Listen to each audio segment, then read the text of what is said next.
नाजरीन अस्सलाम वालेकुम। 7वीं सदी का दौर, यूरोप अंधेरों में डूबा हुआ था। स्पेन में जुल्म और जबर की हुक्मरानी थी, लेकिन उफ्क पर एक ऐसा सिपाही नमूदार हुआ जिसने अपनी गैर मामूली जुर्रत और हिकमत से तारीख का धारा बदल दिया। यह है वो शख्स जिसका नाम है Tariq bin Ziyad. Tariq bin Ziyad इस्लामी तारीख के उन नामवर सिपा सलारों में शामिल हैं जिन्होंने अपने अज़्म, बसीरत और जंगी हिकमत अमली से ना सिर्फ उंदलस मौजूदा स्पेन के दरवाजे खोले, बल्कि इस्लामी सल्तनत के फ़रोग़ में भी अहम किरदार अदा किया। वो बनु उमैया के दौर में सामने आए और 711 ईस्वी में अपनी क़यादत में इस्लामी लश्कर को बहरे रूम के पार ले जाकर यूरोप के दरवाजे पर इस्लाम का परचम बुलंद किया। तारिक बिन ज़ियाद का नाम जुर्रत, अज़्म व इस्तक़लाल और शुजाअत की अलामत के तौर पर याद किया जाता है।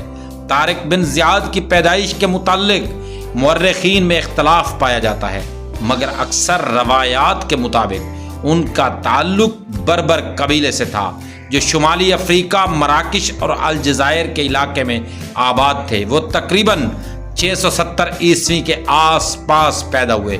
उनकी परवरिश इस्लामी माहौल में हुई, क्योंकि उस वक्त शुमाली अफ्रीका में इस्लाम तेजी से फैल रहा था। तारिक बिन ज़ियाद जिस्मानी तौर पर मजबूत, ज़हीन और जफाकश नौजवान थे। कम उम्री में ही उन्होंने अस्करी तरबियत हासिल की और घुड़सवारी, तीर अंदाजी और तलवारबाजी में महारत पैदा की। उनकी काबिलियत के बायस वो जल्द ही फौज में नुमाया मकाम हासिल करने लगे। मूसा बिन नसीर, जो उस वक्त शुमाली अफ्रीका के गवर्नर थे, ने तारिक की सलाहियतों को पहचाना और उन्हें अपनी फौज में आला ओहदे पर फाइज किया। तारिक बिन ज़ियाद ने अपनी इब्तदाई जिंदगी में कई छोटे बड़े मार्कों में हिस्सा लिया और जंगी हिकमत अमली में महारत हासिल की। मूसा बिन नसीर के ज़ेरे कमान वो न सिर्फ सिपाही बल्कि बाद में एक अहम फौजी रहनुमा बने।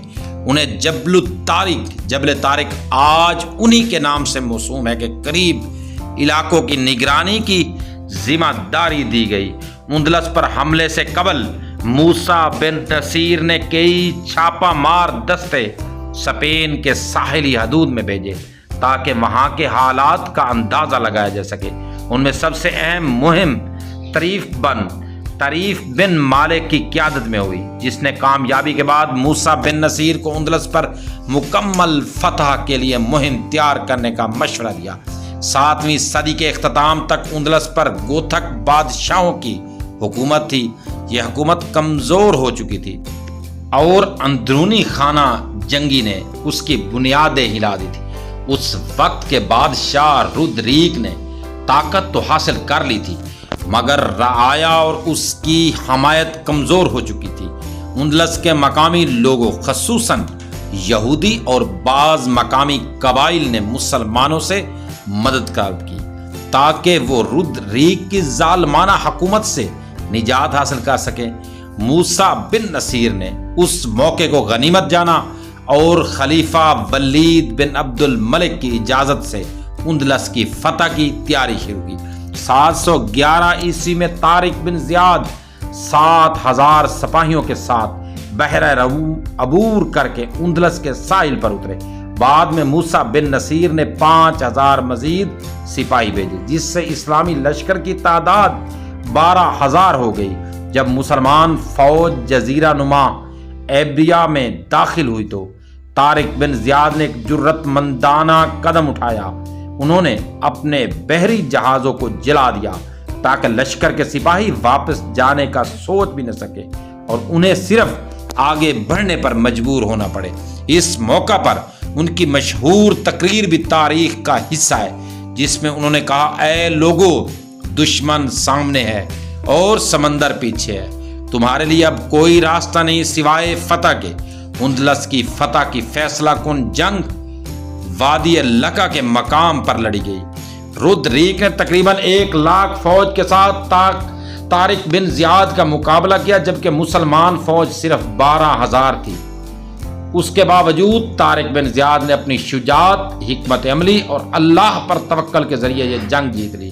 रोदरीक इस जंग में मारा गया और उसके बाद उंदलस के दरवाजे मुसलमानों के लिए खुल गए। मुसलमान फौज ने तेजी से आगे बढ़ते हुए करतबा, तलीतला, गजनाता और दीगर अहम शहरों को फतह किया। फतह के बाद तारिक बिन ज़ियाद ने जुल्म और जबर की पॉलिसी इख्तियार नहीं की, बल्कि अदलो इंसाफ पर मबनी हुकूमत कायम की। मकामी लोगों को मजहबी आज़ादी दी गई, जुजिया मुकर्रर किया गया, मगर जबरन मजहब तब्दील कराने की कोशिश नहीं की गई। तारिक बिन ज़ियाद ने उंदलस की फलाह और बहबूद के लिए तालीमी इदारे, मसाजिद और सड़कों की तामीर पर जोर दिया। उनकी क़यादत में उंदलस इल्मी, सकाफती और मुआशी तरक्की की राह पर गामजन हुआ। उंदलस की कामयाब फतह के बाद मूसा बिन नसीर ने भी लश्कर के साथ उंदलस का सफ़र किया।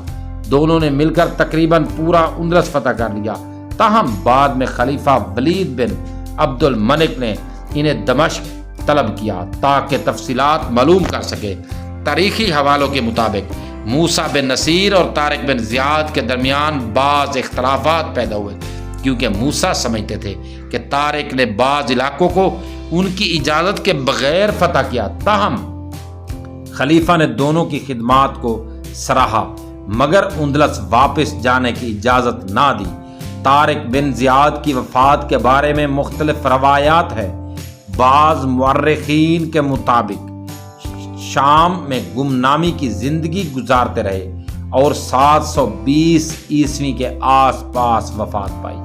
उनकी वफ़ात के वक्त उनके पास ना कोई अजीम दौलत थी और ना ही सियासी ताकत, मगर उनका नाम हमेशा के लिए तारीख में अमर हो गया। तारिक बिन ज़ियाद एक अजीम सिपह सलार ही नहीं, बल्कि एक नेक, आदिल और मुत्तकी इंसान भी थे।